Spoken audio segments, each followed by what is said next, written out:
great option for lunch is sushi. And I know that sounds a little crazy considering the word sushi is a little bit intimidating when you think about making it yourself, let alone in a dorm room or apartment with a bunch of other roommates. A common misconception is it has to be made a certain way, and it has to be made with fish, and it has to be made in all these different ways, but that's not necessarily true. I personally like veggie sushi, and I add some fruit in there, and every single time I make it, it tends to be a little bit different. I want to show you something that's super easy, and if you don't like nori, the seaweed that is used for the wrap, you can always make a really nourishing bowl, and I'm so excited to share with you about the bowl. So in this case, we have a few pieces of nori, which we're gonna put some just cooked white rice. In this case, I use my Instant Pot. I understand you probably won't have a rice cooker or Instant Pot in your room or wherever you are. You can use Minute Rice. I know there's a lot of different brands that are super fast and easy to have on hand, but in this case, we use just regular white rice I cooked in the Instant Pot. So what I'm doing here is I'm just kind of spreading some white rice on the nori. It takes some practice getting used to how much you want. If you want more rice, less rice, whatever, you'll find out the hard way if it starts to rip on you or you put too many toppings in, but you'll find your groove in that. But as you can see, I don't have any appliances right now. I'm actually living in an empty house and kind of have to work with whatever I have, which I figured would be the case for most of you most of the time. So I'm not making this super pretty, but I'm making this easy.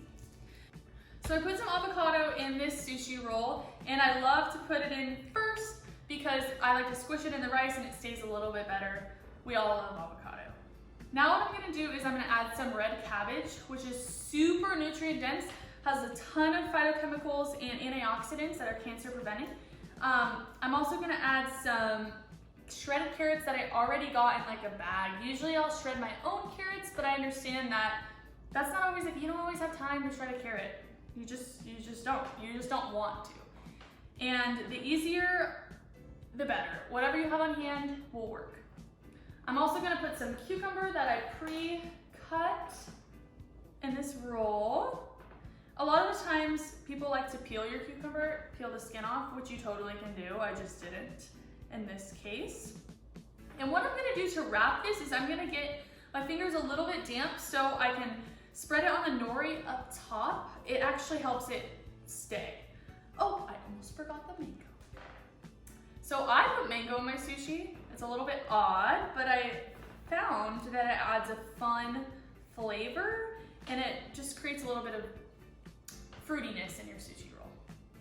Let's hope this is gonna wrap. So what I'm gonna do is I'm just gonna put a little bit of water on the end of this so it will close and it'll stay. And I'm just gonna kind of be really gentle here and slow and just wrap it up. This is a nice sized roll. As you can see, you kind of press on it when it's done.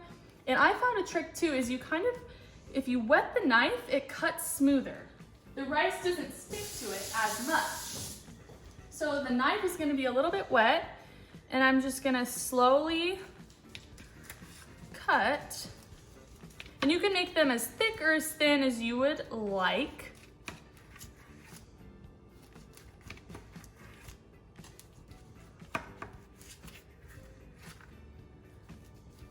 Oh, it smells so good.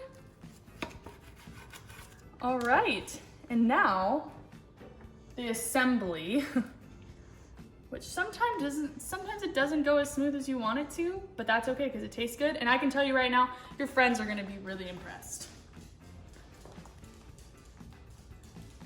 All right, so here we are. I usually like to pair this with some coconut aminos. It's kind of like soy sauce, but a little sweeter and less salty. It's way lower in sodium, so I think it's a great option.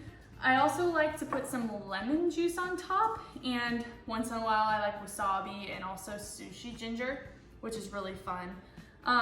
You obviously don't have to use these, but you could eat this plain or however you like, really.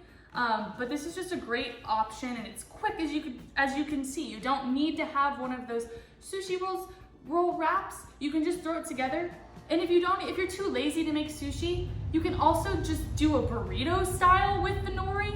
Or if you're not a nori fan at all, you can make one of these super pretty fancy bowls that have all of the ingredients and more actually. I put some cilantro in here and with some rice, and I also have a bed of greens on the bottom. So this is also a really good option. There's so many different vegetables that you can put in here, which is so important for your gut microbiome to have a variety, and I think that bowls are a great way to implement a variety into your diet.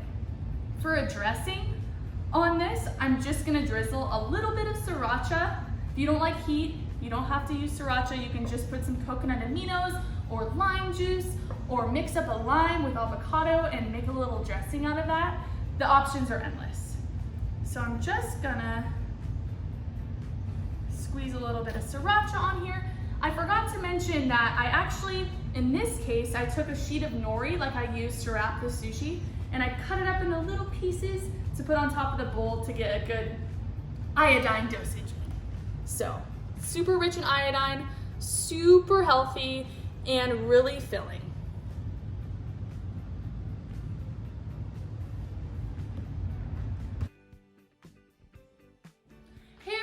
Today I wanted to share with you a super simple one-pot chili soup stew recipe that I'm just throwing together with the ingredients I have on hand. I understand you probably won't make this if you are living in the dorms, but if you're living in an apartment or a house or somewhere that isn't home, I want to show you how easy it is to put together a recipe with just simple ingredients that most people already have on hand. I love to use this for leftovers or to put on top of potatoes or rice or really anything. It's just a great staple that you can make so many different versions of. So here I have a chopped up half onion. I have some shredded carrot, some garlic, some zucchini, celery, bell peppers, tomatoes, 3 different types of beans here. I have kidney beans, black beans, and pinto beans. All super nutrition packed. And I also have a bag of frozen corn that I need to use up and a little container of mushrooms. For the spices, I'm being really simple today, and I just have some chili powder, onion powder, and I also have a little bit of veggie broth here to add for liquid. In this case, I actually keep this in my fridge. It's called Vegetable Better Than Bouillon, and it makes a veggie broth and it lasts forever in the fridge. So this little jar lasts me a few months, and it's really nice because I don't go through vegetable broth that quickly when I get it from the box. So what I'm gonna do is I'm just gonna throw all these ingredients into my Instant Pot. It doesn't have to be an Instant Pot, it can be a crock pot, a regular pot on a stove, it doesn't really matter. I'm gonna throw the onion in there, the zucchini, the celery, all the fun stuff, corn, mushrooms.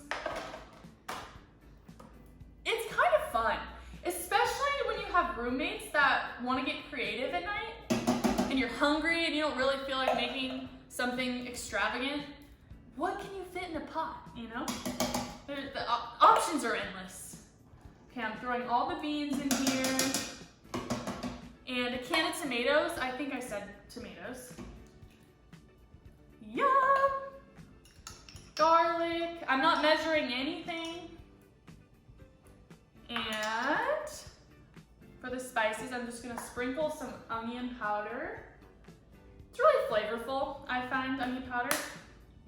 And some chili powder to make it chili-like. I think I'm gonna do around 4 tablespoons or so. There's so many different flavors in here and super easy and inexpensive to make. Veggie broth for some liquid. All right, I think I'm gonna give this a nice stir.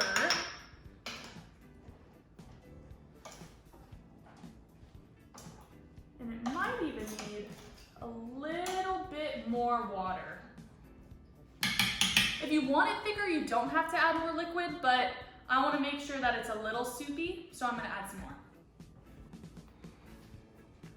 So I'm just going to pour some water on here. You can kind of see it come to the top, so that's when you know there's plenty. It already looks so pretty. Super simple. And if you don't like some of these ingredients, you don't like onion, you don't like corn, you don't like zucchini, don't put it in there. Throw in some cabbage. You can do really anything, and that's the beauty of chili. So I'm just gonna put the top on here. And once again, if you're cooking it on a stove, you just put it on low to medium temperature, stir it, watch it. You'll know when it's ready. All right, close it up, make sure it's sealing. And I'm just gonna put it on manual for 20 minutes. And it should be done in 20 minutes. We'll check in with you then. Hey guys, so actually after I closed the lid to the Instant Pot, I realized that I totally forgot a bag of lentils I have in the cupboard. This bag of green lentils, super high in antioxidants, lots of vitamins and minerals, super full of protein and wonderful for you. And I have to throw them in the chili because why not, right? And I also want to let you know that cooking can be kind of intimidating, especially if you don't have all the ingredients for a certain recipe. But don't let that stop you or get in your way in any sense, because you can add and take out any sort of ingredient depending on what you have on hand. So I'm just gonna put in the lentils here, the whole bag,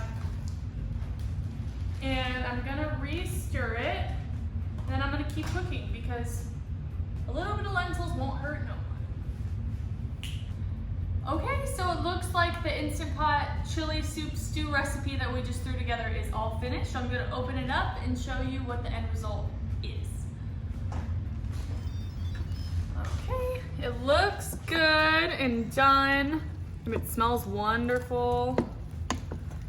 It looks all the way cooked. If you wanted it more soupy, you can always add more liquid, let it sit a bit longer. But for this, I really like to eat on all week, and I also like to eat it with a starch. So a lot of the time, I'll put it just over rice and add some avocado and some lime juice and even hot sauce if I'm feeling up to it. I also wanted to show you an example of what you can do as well. I cooked up just in the oven 2 different kinds of sweet potatoes, and I set my oven at 400 degrees and put these in there for about 45-50 minutes. And they have a nice caramelize, as you can see, outer there. And they're really sweet and really satisfying and totally nutrient packed. So what I'm gonna do is I'm gonna cut open the potato, kind of make a loaded sweet potato, and I'm gonna put the chili in there, add a little bit of lime juice and avocado and cilantro, and I'll show you a picture of when I do that.